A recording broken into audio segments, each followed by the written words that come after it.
حي على الفلاح. Assalamu alaikum wa rahmatullahi wa barakatuh. Bismillahir Rahmanir Rahim. Alhamdulillah wa salatu wa salamu ala Rasulillahi wa ala alihi wa ashabihi ajma'een. My brothers and sisters, Allah subhanahu wa ta'ala tells us of a powerful supplication that was made by the Prophet Muhammad, peace be upon him, and his companions during a time that was really, really difficult. That time was when they were told that the enemy had prepared an army and they were on their way to attack the Muslims. So, with that concern and the difficult situation, they made a supplication that extinguished all their fears and worry. And Allah subhanahu wa ta'ala sent help and assistance such that they were victorious over the enemy. It is a similar supplication to that of the Prophet Ibrahim alayhi salam, may peace be on him, when he was cast into the fire by his own father and family members and the community. Just because he called people towards Allah, he became an enemy. So he said a few words, and with those words, Allah subhanahu wa ta'ala caused a miracle to happen. The miracle was that the fire was no longer hot, it became cold, and this is mentioned in the Quran. But in Surah Al Imran, verse number 170, Allah speaks of these powerful words that actually converted a difficult situation into comfort and ease. So these words are, like Allah says in the Quran, Hasbunallahu wa ni'mal wakeel. Allah is sufficient for us and He is the best disposer of our affairs. So basically they handed their affairs to Allah. With their helplessness, they kept saying, Hasbunallahu wa ni'mal wakeel. Allah is sufficient for us. There is nothing that we have control of, but rather it is Allah who has control of it and gives us to a certain extent. So this was verse number 173 of Surah Al Imran. Allah makes mention of it. I've only spoken of that supplication because in any situation, my brothers and sisters, remember, Allah is sufficient for us and He is the best disposer of our affairs. He knows best what will help us and how we will achieve the comfort in our times of crisis. And this is why Allah says, actually, when you lay your trust in Allah correctly, you begin to understand the plot of the devil. The devil's plot is to make you worry about things that you're not supposed to be worried about. You worry about the future. You worry about things. You worry about whether or not something is going to happen 10 years from now. Subhanallah.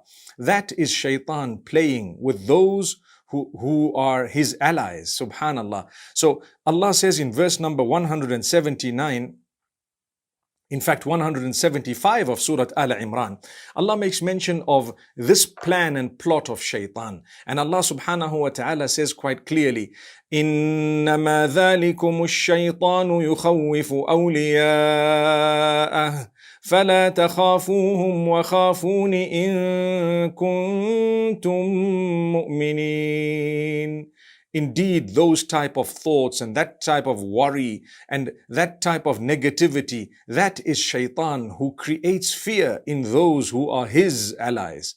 So Allah says, don't fear shaitan. Don't fear the devil's worries that he creates within your system, but rather fear Allah. Be conscious of Allah. Develop a relationship with Allah. And inshallah, if you are true believers, that will bring about a sense of comfort.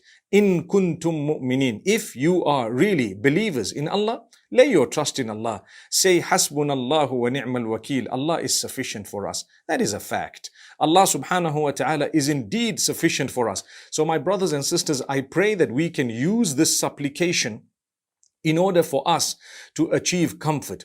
A condition of it is you must be a believer. You must have the conviction. You must realize and understand the power of Allah subhanahu wa ta'ala. And there will be worries, there will be concerns, there will be things that happen in our lives, but it will never go beyond a certain point because we will be very, very comforted to know that Allah is in control and whatever He does is the best for us. May Allah make it easy for every one of us in any form of crisis and at any time when we are in difficulty. Ameen. So Allah subhanahu wa ta'ala tells us some of the crises that we will face. And He then again repeats to us, verse number 186 of Surah Al Imran, what exactly He wants us to do to achieve goodness. So He says, لَتُبْلَوُنَّ فِي أَمْوَالِكُمْ وَأَنفُسِكُمْ. Like He told us in the past, you will definitely be tested with your wealth, the fluctuations. A day you have, a day you don't. A day you make a profit, a day you make a loss.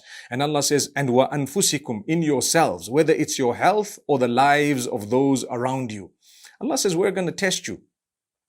It is very difficult for children to witness their parents who have brought them up, especially in middle age if the parent were to pass away. It's very difficult for children to witness that, to see it. They would need a lot of help. They would need counseling. Perhaps they would need to build their faith and conviction in Allah. They would need to understand the plan of Allah subhanahu wa ta'ala of sending us onto the earth. And subhanallah, may Allah make it easy for everyone. So Allah says, we will test you. We will test all of you.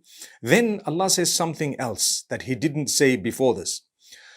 وَلَتَسْمَعُنَّ مِنَ الَّذِينَ أُوتُوا الْكِتَابَ مِنْ قَبْلِكُمْ وَمِنَ الَّذِينَ أَشْرَكُوا أَذًى كَثِيرًا. You will hear a lot of abusive words, harmful words, words that are very low in their meaning, cheap words that will be used against you by people of other faiths. So whether it is, all of the disbelievers, the categories that are mentioned by Allah subhanahu wa ta'ala, some of the people of the book and some of the mushrikeen who are those who associate partners with Allah. In a nutshell, those who follow other religions, those who don't follow your faith, you will hear a lot of bad words from them.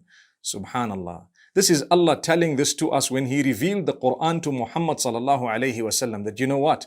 You are going to hear some really nasty things about Islam, about the Muslims. You will hear some really, really bad words leveled against you by those who don't follow your faith, those who don't agree with your faith. So Allah subhanahu wa ta'ala tells us these things.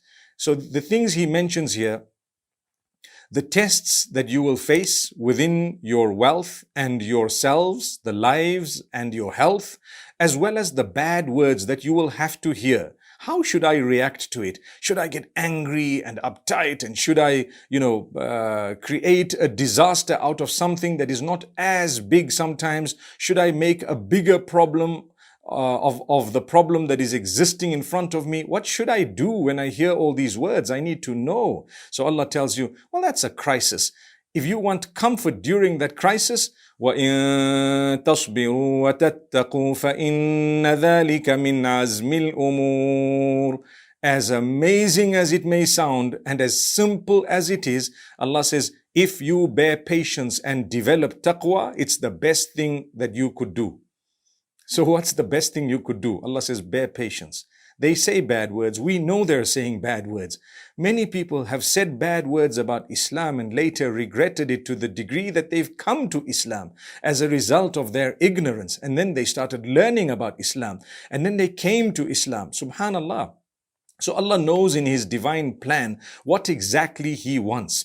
But when they say these bad words, don't react in a way that vindicates them. Don't react in a way that proves them correct. When they say Muslims are hooligans, if you start screaming and yelling, you've just proven what they have said. So Allah says, don't do that. What you should do, bear patience, be calm, be relaxed. And you know what? You must develop a good relationship with Allah, develop taqwa. Be conscious of Allah during those times. Become a better person. So I'm going to do two things. When I hear people say bad things about me or about Islam, and I hear really nasty, abusive words, slander, whatever else it may be, I'm going to be very patient, number one. Number two is I'm going to improve myself further to become a better person with my relationship with Allah subhanahu wa ta'ala. And in that way, it will definitely help me. And Allah says, part of this taqwa is to constantly think about what Allah has created, how big Allah is, how the Creator is supreme. He is the deity. He is the one and only. And that's why in verse number 190, 191 of Surah Al-Imran, Allah tells us, إن في خلق السماوات والأرض واختلاف الليل والنهار لآيات لأولي الألباب. Indeed, in the creation of the skies and the earth and the rotation of the night and the day, there are signs for those with sound intellect, those who ponder, those who remember Allah, and they ponder over the creation of Allah while they are standing or sitting or on their sides. They ponder. They ponder over the greatness of Allah. So if you were to ponder over who you are, where you came from, where you are right now, where you're going, subhanallah, and the creation of Allah, how beautiful it is, how huge the creation of Allah is, it will really, really help you overcome a lot of difficulty. So the point here is to remember Allah upon all conditions. When you're standing, when you're sitting, when you're lying down, when you're working, no matter what you're doing, keep your tongue moist in the remembrance of Allah. كان رسول الله صلى الله عليه وسلم يذكر الله في كل أحيانه. The Prophet صلى الله عليه وسلم used to remember Allah during all his times. All the time. He would remember Allah no matter what he was doing. So remember Allah and see how you're comforted. It's amazing. We're going through challenging times and we will still go through many different types of challenges. If one is resolved, another one will come. Allah says, that's the whole reason why we created you. Challenge after challenge. When a person goes to school, they expect exam after exam. And you know what? If they did not have examinations, there would be something wrong with that school. So Allah says at the end, like you're going to graduate on the Day of Judgment based on how well you did with the exams we gave you in your life and the tests and the challenges. And this is why Allah says, those who disbelieve, when we've given them, it doesn't mean that we're happy with them. Don't let that annoy you and don't let that deceive you. They have provision for a short time. You need to please Allah. May Allah subhanahu wa ta'ala be pleased with every one of us. أقول قولي هذا وصلى الله وسلم وبارك على نبينا محمد. Thank you so much for listening to the short message. I pray that it has increased you in a little bit of motivation and hope.